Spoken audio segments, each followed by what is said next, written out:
Hi everyone. So someone left a comment about chemical sensitivity on my latest video, and I thought I'd do a brief video on the topic. Now, I personally approach the subject of chemical sensitivity very similar to EMF, and I'll first start off with a story about my grandma's sister who had the worst kind of lung cancer possible, stage 4, never smoked a day in her life. She had a habit of using Febreze in her house every single day. And what I suspect caused that cancer in her lungs is chemical residue. I personally think that some of these chemicals people are using in everyday products are probably more harmful than smoking. And there's an interesting documentary on Netflix called The Human Experiment. You may want to watch it or not, you don't have to. And basically, my approach to having chemical sensitivity was just remove it. Just remove every single chemical that I can, potentially move out of my life, because you never know what it's doing to your body. You don't know the outcomes. They haven't done 20-year studies on daily exposure to Febreze, have they? And looked at the outcomes.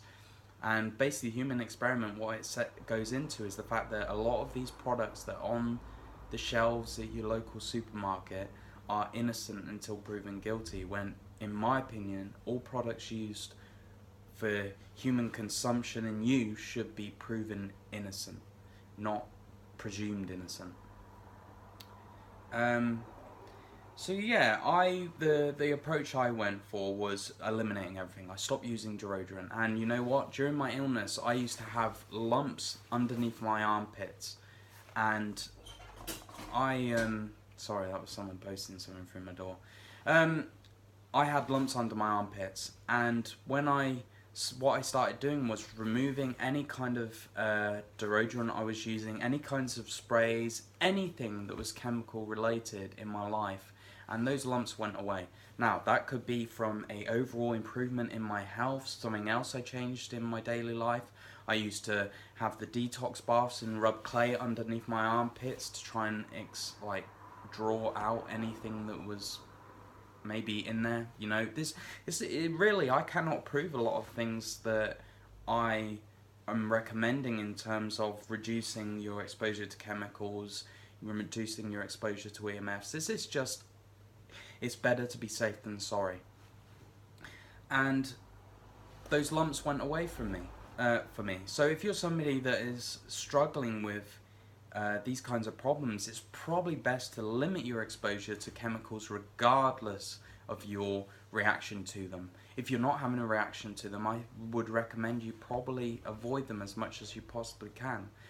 I know that even when, at my worst in my illness, even when my mum would use Dettol on the floor downstairs, which was pretty much the opposite side of the house, I could smell it from upstairs and get a headache. Everything, I reacted to absolutely everything.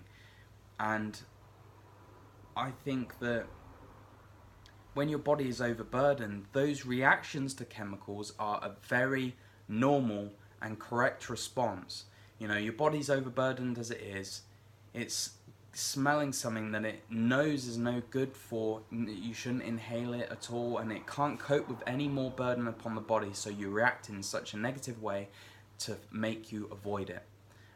That's my personal opinion when it comes to these kind of chemicals and stuff, is your body gives you that reaction to avoid it, to get away from it, just like it does with stress, just like it does with all these different things. So yeah, when it comes to chemicals, I would recommend watching The Human Experiment and just avoiding as much exposure as you possibly can, whether it's from the toothpaste you use, to the deodorant you use, to the bubble bath you use, absolutely everything. Go throughout your day, and every time you do an action, whether it's what you put in your mouth, what you put on your body, what you interact with, just examine it and go, is this potentially hazardous to my health? And that's what I did, and it paid off for me.